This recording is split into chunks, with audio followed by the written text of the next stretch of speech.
आज हम डिस्कस करने जा रहे हैं एटॉमिक स्ट्रक्चर। तो चलिए अभी शुरू करते हैं एटॉमिक स्ट्रक्चर। तो एटॉमिक स्ट्रक्चर में बहुत महत्वपूर्ण ज्ञान है बेंजामिन फ्रैंकलिन का।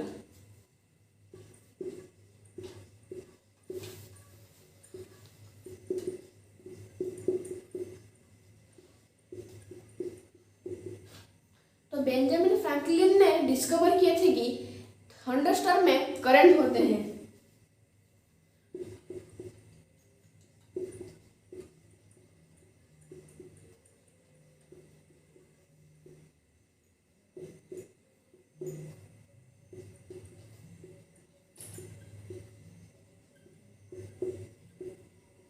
तो उन्होंने कैसे डिस्कवर किया कि करंट थंडरस्टॉर्म में होता है। तो उन्होंने एक एक्सपेरिमेंट किए कि एक ड्रैगन फ्लाई को ले लिए,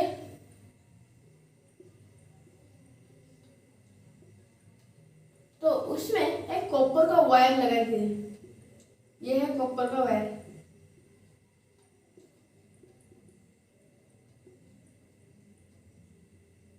और ये रहा बेंजामिन फ्रैंकलिन। तो बेंजामिन फ्रैंकलिन जब थंडरस्टॉर्म शुरू हो गया तो बेंजामिन फ्रैंकलिन ने क्या किया, इस ड्रैगन फ्लाई को उड़ने दे दिए। तो जब इस ड्रैगन फ्लाई को उड़ने दे दिया और उस ड्रैगन फ्लाई के टेल से कॉपर वायर उसको बांध दिए थे, तो जब वो उड़ रहा था तो उसी वक्त एक छोटा सा थंडरस्टॉर्म आके इसके ऊपर हिट कर गया। किसके ऊपर? इस ड्रैगन फ्लाई के ऊपर। और उसी से उनको लगा करंट। जब उनको करंट लगा तो उन्होंने बोले कि थंडरस्टॉर्म में करंट होते हैं। तो उन्होंने आके पब्लिक में बोले कि ऐसा ऐसा बात है कि मैंने ऐसा एक्सपेरिमेंट किया।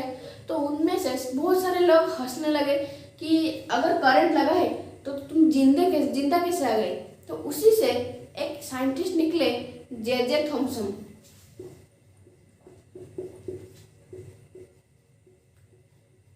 तो उन्होंने क्या किया, उस बात को उन्होंने खुद एक्सपेरिमेंट करके देखना।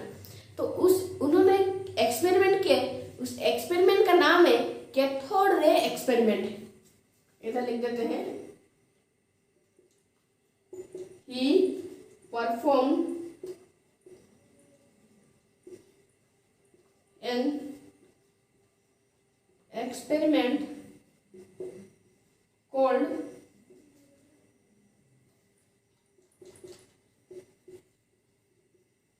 Cathode ray tube experiment.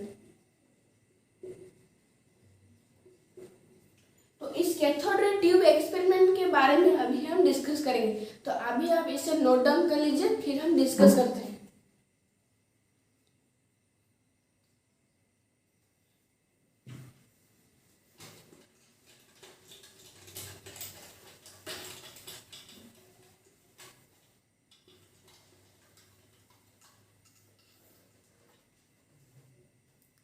तो अब हेडिंग है कैथोड रे ट्यूब एक्सपेरिमेंट।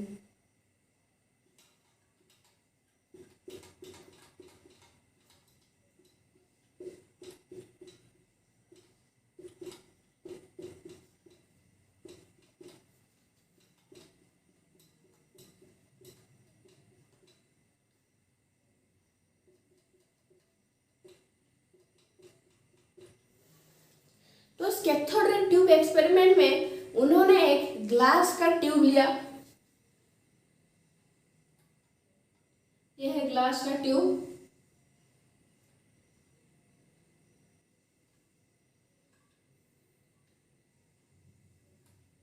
तो आपको पता होगा कि थंडरस्टॉर्म में बहुत हाई में होता है। तो थंडरस्टॉर्म में बहुत, जब दो क्लाउड्स कोलाइड करते हैं तभी थंडरस्टॉर्म होता है। और थंडरस्टॉर्म बहुत हाइट में होता है, जबकि एटमॉस्फेरिक प्रेशर बहुत लो होता है।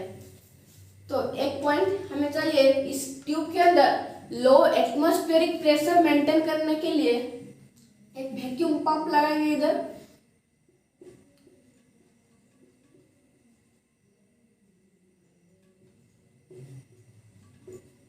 और एक इधर लिखेंगे टू मेंटेन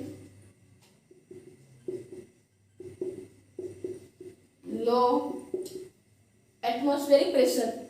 तो इसमें उन्होंने वैक्यूम पंप ले और उधर बहुत इलेक्ट्रिसिटी जनरेट होता है, तो उसके लिए इन्होंने एक 10,000 वोल्ट मतलब हाई वोल्टेज का बैटरी लिए।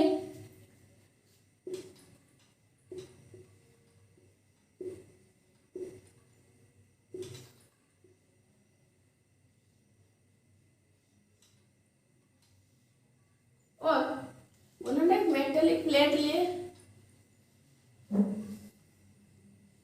एक मेटेलिक प्लेट लेफ्ट साइड में और एक मेटेलिक प्लेट राइट साइड में। तो उन्होंने जो मेटेलिक प्लेट लेफ्ट साइड में दिए उसको नाम दिया गया कैथोड।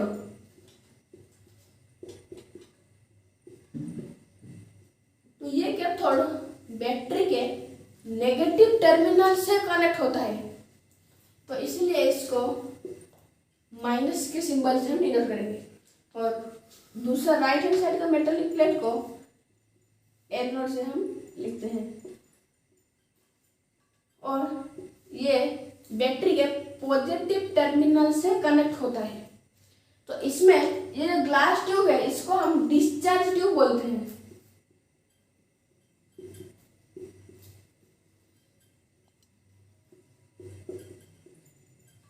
तो इस ग्लास ट्यूब को हम डिस्चार्ज ट्यूब बोलते हैं। आप याद रखेंगे जो भी रे कैथोड प्लेट से निकल रहा है उसको हम कैथोड रे बोलेंगे। तो बेंजामिन फ्रैंकलिन ने इधर एटमॉस्फेरिक प्रेशर 0.00001 के बराबर रख लिए, मतलब लो एटमॉस्फेरिक प्रेशर। तो सारा तो नहीं निकाल सकते इसलिए थोड़ा बहुत कुछ प्रेशर है तो उसमें से हम कर लेंगे। और दूसरा चाहिए गैस, तो कौन सा गैस यूज करेंगे? तो उन्होंने यूज किया इनर्ट गैसेस।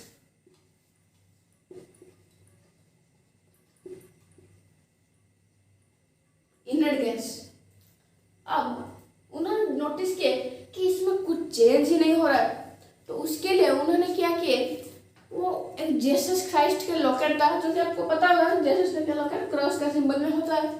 तो उन्होंने क्या किया ना, इस जीसस क्राइस्ट के लॉकेट को इधर लॉकेट कर दिए।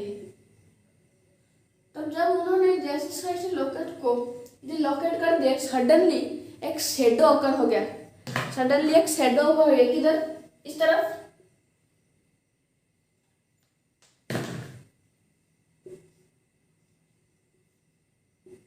ये रहा शैडो।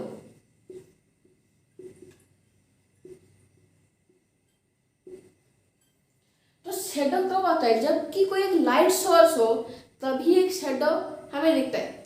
तो इधर शैडो दिख रहा है का मतलब इधर एक लाइट सोर्स है, तो लाइट सोर्स किधर है? कैथोड प्लेट में।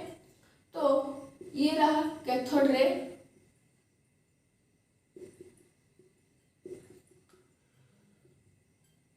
ये है कैथोड रे।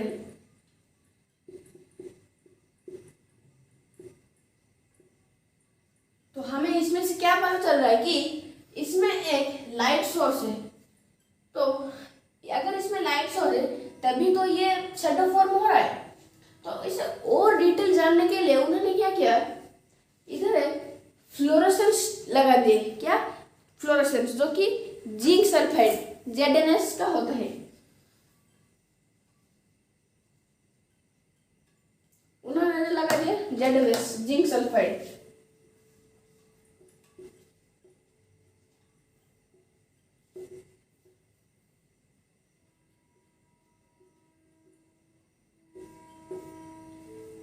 तो जब जिंक सल्फाइड लगा दिए तो इधर ग्रीन कलर का लाइट एमिट होना स्टार्ट हो गया। कौन सा लाइट?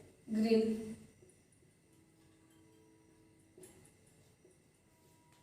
तो जब ग्रीन कलर का लाइट एमिट होना स्टार्ट हो गया तब उन्हें पता चला कि इधर एक कैथोड रे है, तभी इसलिए ये ग्लो कर रहा है और ये शैडो हो रहा है। तो अभी हम डिस्कस करेंगे कि कैथोड रे मैग्नेटिक फील्ड और इलेक्ट्रिक फील्ड में डिफ्लेक्शन होता है या नहीं। तो पहले आप इसे नोट डाउन कर लीजिए।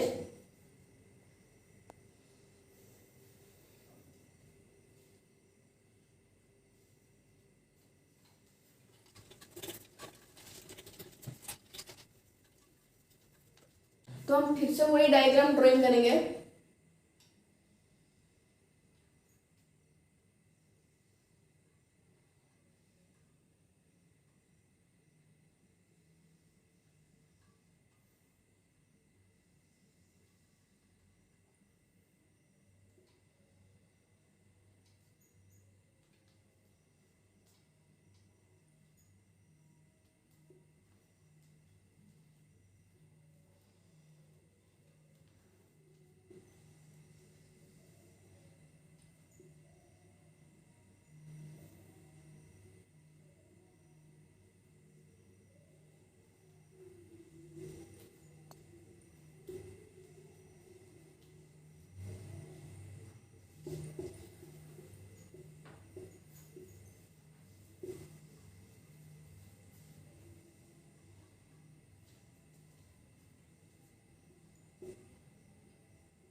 है कैथोड रे ट्यूब एक्सपेरिमेंट में अभी हम देखेंगे कि ये जो है डायग्राम, इसमें हम देखेंगे पहले तो जैसा था डायग्राम की 10,000 वोल्ट से, लेकिन एक चेंज है लो वोल्टेज। तो लो वोल्टेज में मैंने इधर 10 वोल्ट्स का जब उन्होंने किए थे एक्सपेरिमेंट, तभी उन्होंने 10 वोल्ट्स का जो लिए थे एक बैटरी, और उसमें वही सेम कैथोड रे और एनोड रे वो देखने के लिए एक एनोड प्लेट और कैथोड प्लेट लिए, जो कि मैंने आपको बताया था एनोड प्लेट में पॉजिटिव होता है जो टर्मिनल से कनेक्ट हुआ होगा, इसमें पॉजिटिव और इसमें नेगेटिव, तो इसमें भी नेगेटिव। तो वैसे ही उन्होंने क्या किया, इधर पॉजिटिव टर्मिनल से कनेक्ट कर दिया और इधर नेगेटिव टर्मिनल से कनेक्ट कर दिया। तो उन्होंने क्या किया, ये जो प्लेट्स है दो नेगेटिव और पॉजिटिव, उन्होंने एनोड प्लेट से थोड़े दूरी में इसको लोकेट किए। तो जब उन्होंने लोकेट किया तभी उन्होंने जैसे पावर सप्लाई देना था तो उन्होंने दे दिया, तभी जो एनोड रेस है इस तरफ ना जाके बल्कि इस तरफ डिफ्लेक्ट हो गई। किस तरफ, जो कि हमारा 10 वोल्ट्स का करंट दिया गया था, तो वो जो थे इस तरफ डिफ्लेक्ट हो गए। तो इससे पता चलता है कि हमें जो भी एनोड रेस जा रहे थे इस तरफ वो आ गए। तो उन्होंने इसे भी डिस्कवर करने के लिए इधर एक फ्लोरोसेंस का मटेरियल लगाया था इस तरफ, और इस तरफ भी फ्लोरोसेंस का मेटल यूज किया था। लेकिन जिस तरफ कैथोड रेस ट्रैवल किए उसी तरफ ये एनोड रेस जो इस कैथोड रेस थे इस तरफ ट्रैवल किए, तो इस तरफ ग्रीन लाइट एमिट हो गया, स्टार्ट हो गया, ग्रीन लाइट एमिट होना स्टार्ट हो गया। तभी उन्हें पता चला कि कैथोड रेस ऑल्सो डिफ्लेक्ट इन इलेक्ट्रिक फील्ड। अभी हम मैग्नेटिक फील्ड का डिस्कस करेंगे, उससे पहले आप इस डायग्राम को नोट डाउन कर लीजिए, फिर हम मैग्नेटिक फील्ड का डायग्राम को लिखेंगे।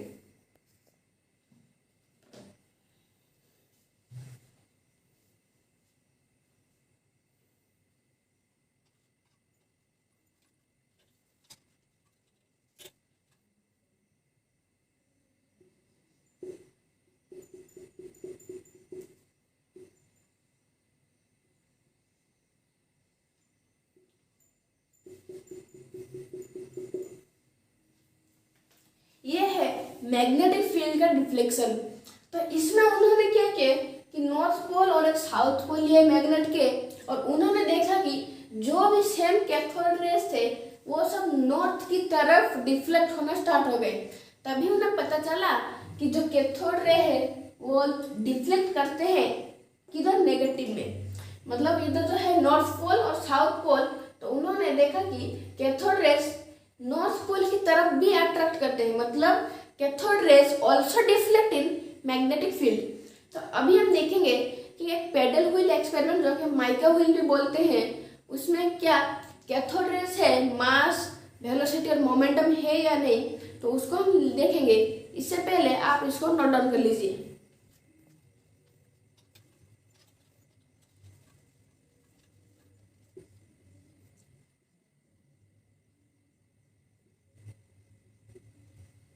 तो इससे पहले हम एक एक्सपेरिमेंट ले रहे थे इधर। तो आपने देखा होगा कि विंडो जो होता है हमारा विंडो में, तो जब वो छोटा सा थोड़ा सनलाइट आता है कोई छोटे सा हॉल में, तभी सनलाइट एंटर करता है। तो इधर हम छोटा सा सनलाइट एंटर कर लेते हैं। तो सेम इधर जो माइका व्हील किया हूँ मैंने, इसका डायग्राम इधर भी हम कर लेते हैं।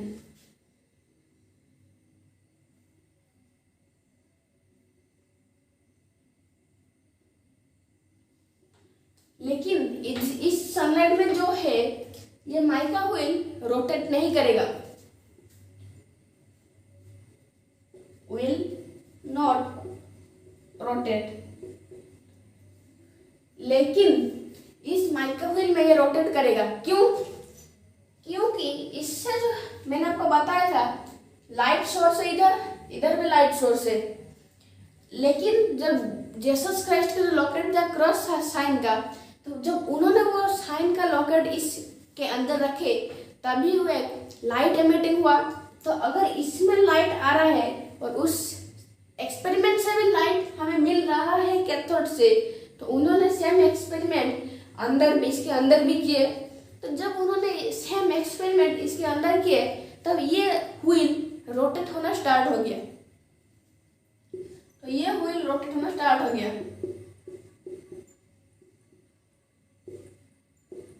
ये है कैथोड रेज।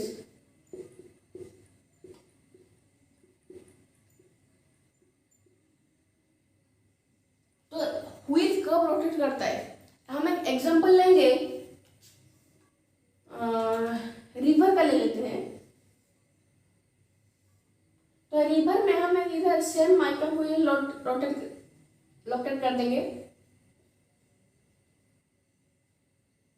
और इधर हम वाटर ले लेंगे। ये वाटर, और इस केस में यह व्हील रोटेट करेगा। तो जब ये व्हील रोटेट कर रहा है, वाटर में मास, वेलोसिटी और मोमेंटम होते हैं। मास, वेलोसिटी, मोमेंटम। और काइनेटिक एनर्जी, थर्मल एनर्जी भी होते हैं। क्या? काइनेटिक एनर्जी, थर्मल एनर्जी भी होते हैं। काइनेटिक एनर्जी का मतलब क्या है? Energy from height. इधर मैं लिख देता हूं,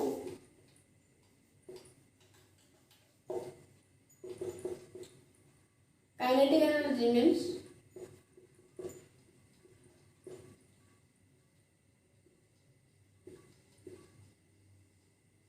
मीन्स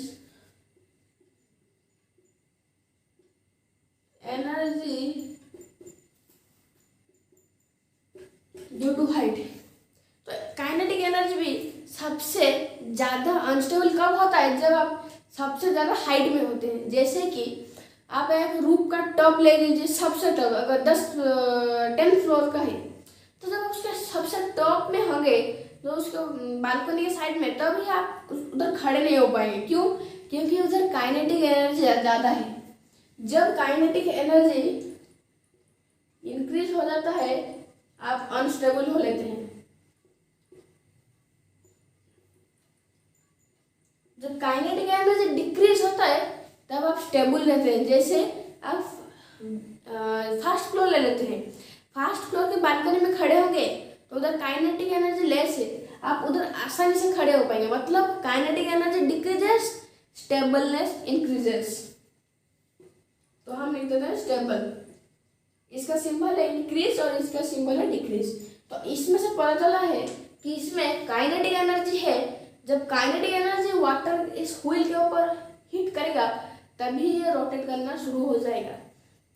तो अगर काइनेटिक एनर्जी इसमें है, तो इसमें भी ये रोटेट कर रहा है का मतलब इसमें भी काइनेटिक एनर्जी, थर्मल एनर्जी भी है, तो ही इसलिए ये व्हील रोटेट कर रहा है। तो आप इसे नोट डाउन कर लीजिए, फिर हम डिस्कस करेंगे स्पेसिफिक चार्ज किसे कहते हैं।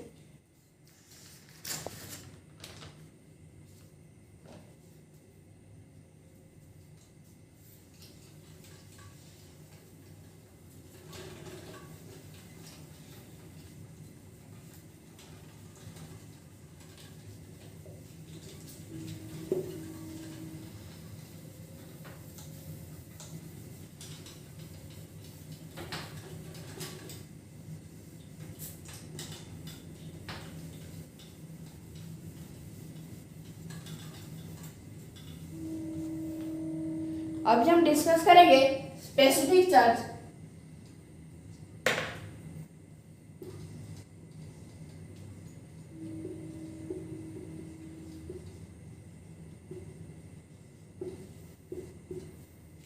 तो स्पेसिफिक चार्ज क्या है? तो स्पेसिफिक चार्ज को हम E/m रेशियो भी बोलते हैं। इसको हम E/m रेशियो भी बोलते हैं। आप सोचेंगे कि E/m क्या है?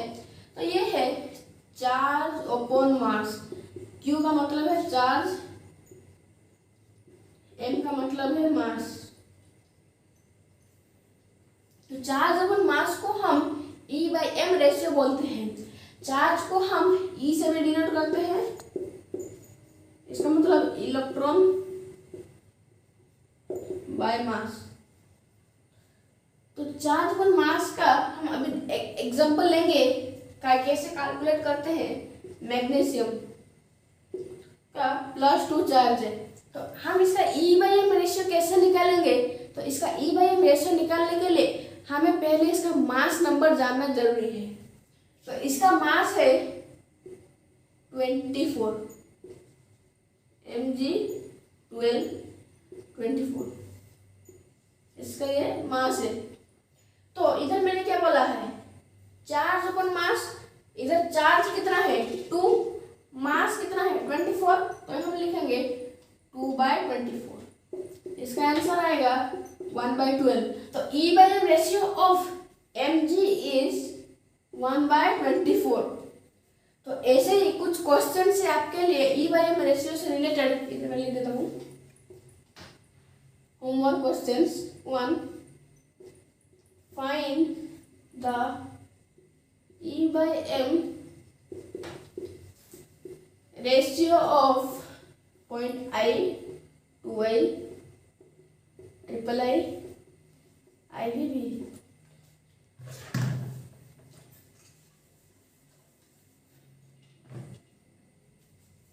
तो एक क्वेश्चन है आपके लिए, Na+4 से मैग्नीशियम +10 ले लेते हैं इसका चार्ज, और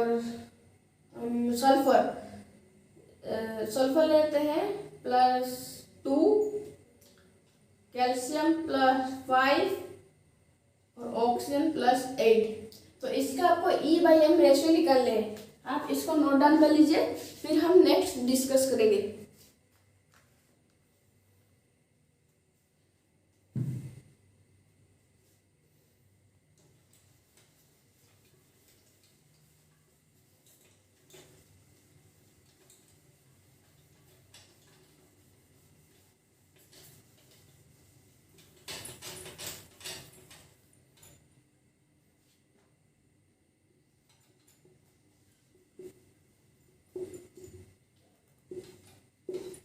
E/m रेशियो जो कि मैंने आपको बताया था चार्ज अपन मास, तो वो हम निकालेंगे इलेक्ट्रॉन। तो कैथोड रे ट्यूब से हमें ये पता चलता है कि कैथोड रे ट्यूब से जो रेज निकलते हैं उसकी प्रॉपर्टी मैं आपको बता रहा हूँ अभी। जो रेज हमें कैथोड रे से निकल रहे हैं उनको हम कैथोड रे बोलेंगे। और कैथोड रे जब भी कोई हार्ड मेटल जैसे कि टंगस्टन कॉपर से हीट करेंगे तभी वो उसको एक, इधर लिख देता हूँ इधर कैथोड रे की प्रॉपर्टी, फिर हम E/m रेशियो डिस्कस करेंगे। तो हम लिख देते हैं cathode ray properties.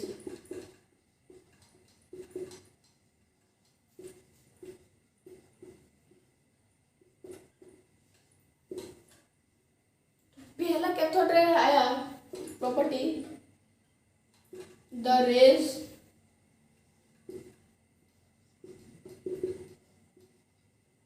which are coming from cathode plate are called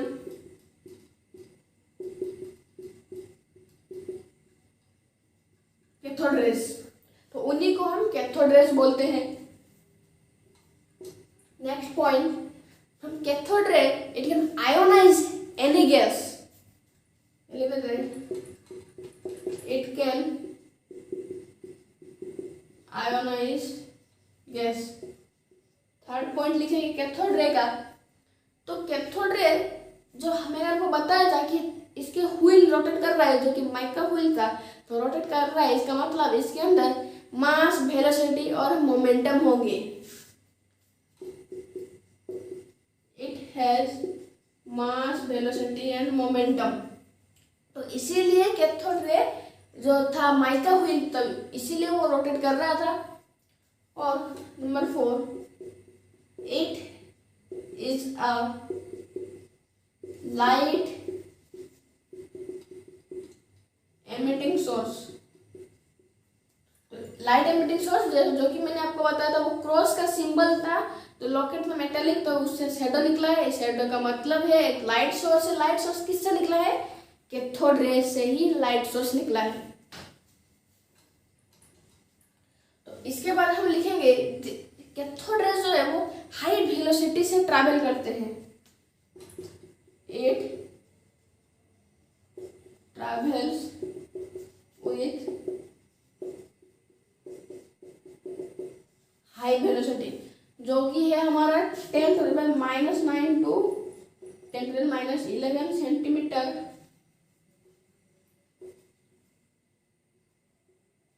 पर मिनट। तो ये है कैथोड रे की प्रॉपर्टी। आप इसको नोट डाउन कर लीजिए। और एक प्रॉपर्टी इधर मैं लिख देता हूँ, इट प्रोड्यूसेस एक्स रेज। तो ये रहे कुछ प्रॉपर्टीज ऑफ कैथोड रे, जो कि आप इसे नोट डाउन कर लीजिए। फिर मैं डिस्कस करूंगा E/m रेशियो ऑफ इलेक्ट्रॉन का।